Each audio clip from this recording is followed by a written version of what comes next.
तू 6 महिने काय केलं बाबा? 6 महिने तू टाइमपासच केला. सो हाय गाईज, आज आपण बॉडी बिल्डिंग सोडून दुसऱ्या फिटनेस म्हणजे दुसऱ्या गोष्टीबाबत बोलणार आहे. हा एक रॉ व्हिडिओ आहे, त्याला काही स्क्रिप्ट वगैरे नाहीये, काही नाहीये. हा जस्ट मला वाटलं म्हणून बोलतो. थोडा व्हिडिओ मोठा होऊ शकतो, कोणाकोणाला युजफुल वाटेल, कोणाकोणाला नाही वाटेल, आय डोंट नो. बट हा महत्त्वाचा व्हिडिओ आहे. ॲक्च्युली मला हे सांगायचं आहे की बाबा, एक 2 दिवसापूर्वी आम्ही एका बिगिनर मुलाला आमच्यासोबत वर्कआउट करायला घेतलं होतं आणि त्याने आमच्यासोबत वर्कआउट केला एकच सेट फक्त. आणि त्यानंतर तो जिमला नाही आला का, तर बाबा त्याला खूप जास्त पाय वगैरे दुखायला लागले, कारण की आम्ही लेग्स वर्कआउट घेतला होता. त्याच्यामध्ये एकच सेट त्याला आमच्यासोबत मारायला लावला. तर ह्याच्यामधून एक गोष्ट मला कळली किंवा सांगावी वाटते तुम्हाला. हे असं का होतं? तो ऑलमोस्ट 6 महिने तो मुलगा जिमला येत होता. तो नाही की असं काल किंवा परवा आलता किंवा 1 महिन्यापूर्वी आला होता. 6 महिने झाला होता तो येत होता वर्कआउटला. मग तू 6 महिने काय केलं बाबा? 6 महिने तू टाइमपासच केला. तू एक सेट फक्त आमच्यासोबत इंटेन्स केला आणि तुला दुसऱ्या दिवशी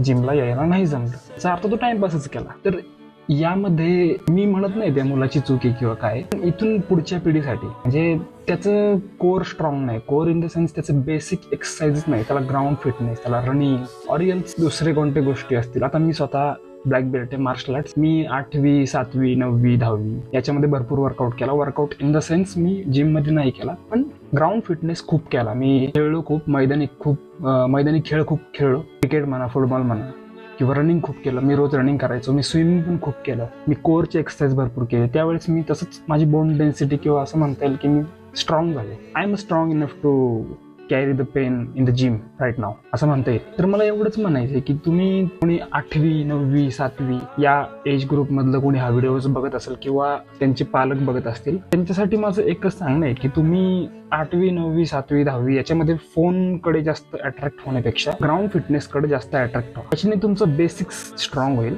आणि ज्यावेळेस तुम्ही 18, 19, 20, 21 वर्षांचे होताल, मला जिमला जायची इच्छा होते, त्यामध्ये जिममध्ये तुम्ही चांगलं परफॉर्म करू शकता. नाहीतर तुम्ही 20, 21, 22ला ज्यावेळेस जिममध्ये एंट्री करता, तुम्हाला फर्स्ट फेज पासून सुरुवात करावी लागते. आणि ती फर्स्ट फेज ॲक्च्युली ती वेळ निघून गेलेली असते. फर्स्ट फेजची तुमचा जो कोर स्ट्रॉंग करायचा असतो ना, बेसिक, ती वेळ तुमची 8वी 9वीलाच निघून गेलेली असते. तुम्हाला फिटनेसचं महत्त्व त्याच वेळेस कळायला पाहिजे होतं, जे तुम्हाला उशिरा कळलं. तर माझं एवढंच सांगणं आहे बाबा की तुम्ही सिस्टम किंवा ह्या ज्या गोष्टीपासून, फोन किंवा व्हर्च्युअलिटी जेवढी आहे ना, त्याच्यापासून दूर राहून ग्राउंड फिटनेस स्वतःच्याकडे हेल्थकडे लक्ष द्या. त्याचा तुम्हाला मिड एजमध्ये फायदा होईल. ती एक सापशिडी सारखी शिडी आहे. म्हणजे तुम्ही 8वी 9वी 10वी 11वी ह्यात जर तुम्ही चांगला ग्राउंड फिटनेस ठेवला, त्यानंतर तुम्ही जिममध्ये एंट्री केली, तर तुमचा जिमचा परफॉर्मन्स एकदम स्ट्रॉंग राहील. आय मीन टू से बाबा, तुम्ही त्या फील्डमध्ये किंवा त्या फेजमध्ये चांगलं परफॉर्म करताल. It's my opinion only. आणि तो जो फेज आहे बाबा 30 पर्यंतचा, त्या 30च्या नंतर 40-50